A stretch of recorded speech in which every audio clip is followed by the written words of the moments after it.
ఈరోజు చర్చ బహిరంగ చర్చ కోసం వాళ్ళు పిలిపించారు, లేదనుకుంటే అసెంబ్లీలో చర్చిద్దాం రాండి అని చెప్పి పిలిపించారు. విషయం ఏంటి సార్ అంటే కాంగ్రెస్ ప్రభుత్వం వచ్చిన 18 నెలల కాలంలో వారు ఇచ్చిన హామీలు ఏవి కూడా నెరవేరలేదు అనేది జగమెరిగిన సత్యం. ఎవరు అవునన్నా కాదన్నా మీరు ఎంత బుకాయించడం కోసం, ఎంత బుల్డోజ్ చేయడం కోసం ప్రయత్నం చేసినా చాలా హామీలు మధ్యలోనే ఆగినాయి, కూడా పూర్తి కాలేదు. ఒక ఫ్రీ బస్సు తప్ప మిగతా అన్ని కార్యక్రమాలు కూడా అసంపూర్తిగా ఉన్నాయి. దాంట్లో భాగంగానే మీరు చెప్పిన ఏదైతే ఇప్పుడు చెప్పిన మేము రుణమాఫీ మొత్తం కంప్లీట్ చేసినామని చెప్పినాము. 40,000 కోట్ల రూపాయలు కావాలని రుణమాఫీకి అని చెప్పింది సాక్షాత్తు ఆర్థిక శాఖ మంత్రి బట్టి విక్రమార్క గారు చెప్పిన అంశము 40,000 కోట్ల రూపాయలు అవసరము అని చెప్పి దాన్ని మీరు 23,000 కోట్లకు తీసుకొని వచ్చారు. 19,000 కోట్ల రూపాయలు రుణమాఫీ జరిగినాయి. అవన్నీ ఎక్కడ పోయినాయి, ఎవరు ఎదురు చూస్తూ ఉన్నారు? మీరు చెప్పిన దానికోసమే మీరు 600 రోజులు గడిచినాయి. 100 రోజులలో అన్ని హామీలను కంప్లీట్ చేస్తామన్నారు. 600 రోజులు ఇప్పటికి గడిచినాయి. తెలంగాణ సమాజం ఎదురు చూస్తుంది. కనీసం ఒక రేషన్ కార్డు కూడా ఈ రోజు నోచుకునే దుస్థితిలో సామాన్య ప్రజలు ఉన్నారు. మీరు పెద్ద పెద్ద హామీల గురించి తర్వాత మాట్లాడదాము. రేషన్ కార్డులు కూడా ఇవ్వలేదు, ఇప్పటివరకు రేషన్ కార్డులు ఇవ్వలేదు. ఇంకా మీరు ఏం చెప్తారు మిగతా విషయాలు? ఎందుకు అబద్ధాలు చెప్తారు? 2 లక్షల ఉద్యోగాలు ఇస్తాం, భర్తీ చేస్తామన్నారు కదండి.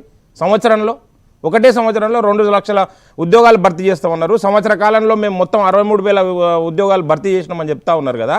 అంతకుముందు ఇచ్చిన నోటిఫికేషన్లతోటి కలుపుకొని భర్తీ చేసిర్రు. మేము ఒప్పుకుంటున్నాం 60,000 ఉద్యోగాలు ఇచ్చినామని చెప్పి. కానీ తర్వాత ఇస్తామన్నాయి. ఎందుకు కొత్త నోటిఫికేషన్లు వస్తలేవు? ఎందుకు ఇస్తలేరు?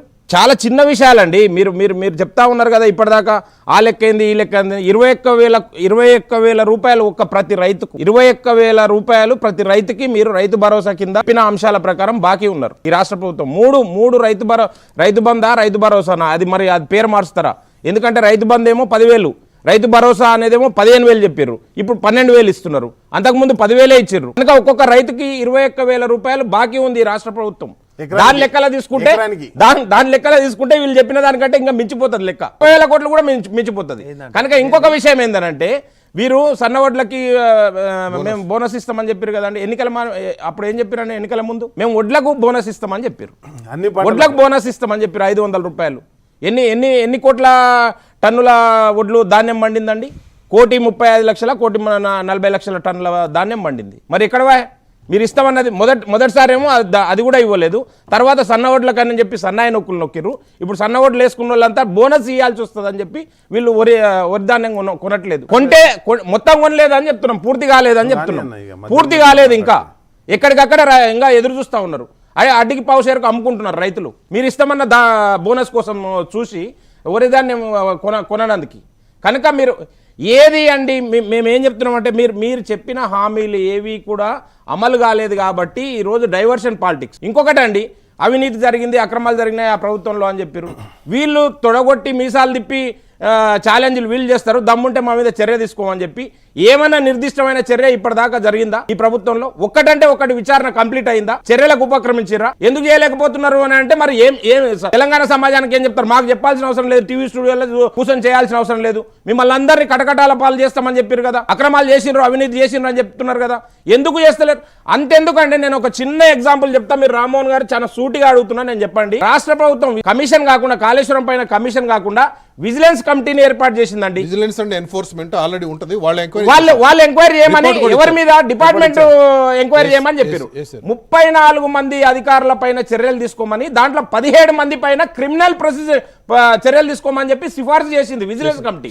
ఆ 17 మందిలో 5 మందికి పదోన్నతి కల్పించారండి. ఎంత దారుణం అండి! అంటే దొంగల్ని పెట్టుకొని నువ్వు రాజ్యం చేస్తున్నావు కదా, పాలన చేస్తున్నావు కదా, దొంగల్ని పక్కన పెట్టుకొని. ఏమన్నాడు రేవంత్ రెడ్డి గారు ఒకనొక దశలో, నేను అందరిపైన చర్యలు తీసుకుంటా పోతే పాలన కుంటుపడుతుందని. అంటే పాలన కుంటుపడుతుందని చెప్పి దొంగల్ని పెట్టుకుంటావా? అప్పులు చేసిన వాళ్ళని పక్కన పెట్టుకుంటావా? ఎందుకు చర్యలు తీసుకోలేకపోతున్నారు? ఎందుకు చర్యలు తీసుకోలేకపోతున్నారు? కనుక మీ చిత్తశుద్ధి పైన తెలంగాణ సమాజానికి ఆ అపోహలు వచ్చినాయి.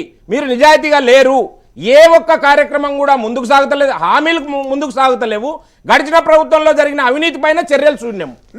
కనుకనే భారతీయ జనతా పార్టీ ప్రత్యామ్నాయం మేము 100 సీట్లు గెలుస్తామని చెప్తున్నాం. ఇంకొకటి ఏం చెప్తాడు రేవంత్ రెడ్డి గారు అంటే, యతిప్రాసలు బాగానే ఉంటాయండి, మాట్లాడడం కోసం, జనాలు సపాట్లు కొట్టడం కోసం బాగా మాట్లాడొచ్చు. మోడీ వస్తాడా, కిషన్ రెడ్డి గారు వస్తారా?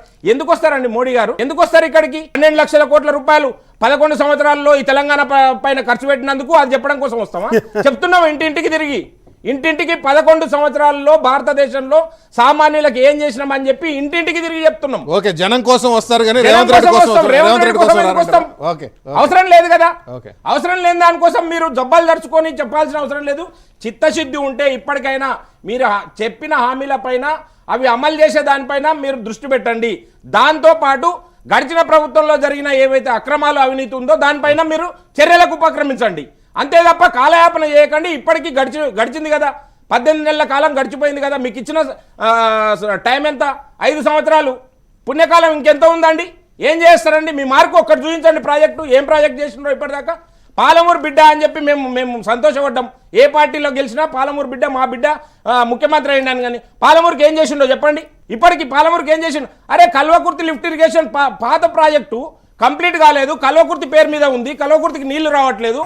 ఆయన కల్వకుర్తి నియోజకవర్గం బిడ్డ అక్కడికన్నా నీళ్లు తెచ్చుకోరండి. ఆ ప్రాజెక్ట్ కంప్లీట్ కాదా అండి 18 నెలల కాలంలో? ఎందుకు చేయలేదు? మీరు అడుగుతేనేమో బుల్డోజ్ చేయడం కోసం ప్రయత్నం చేస్తారు. చర్చకు రా, ఆడికి రా, ఈడికి రా అని చెప్తారు. అడిగిన దానికేమో సమాధానాలు చెప్పరు. మీ దగ్గర సమాధానాలు లేకనే ఈ బుల్డోజ్ చేసే కార్యక్రమం చేస్తున్నారు.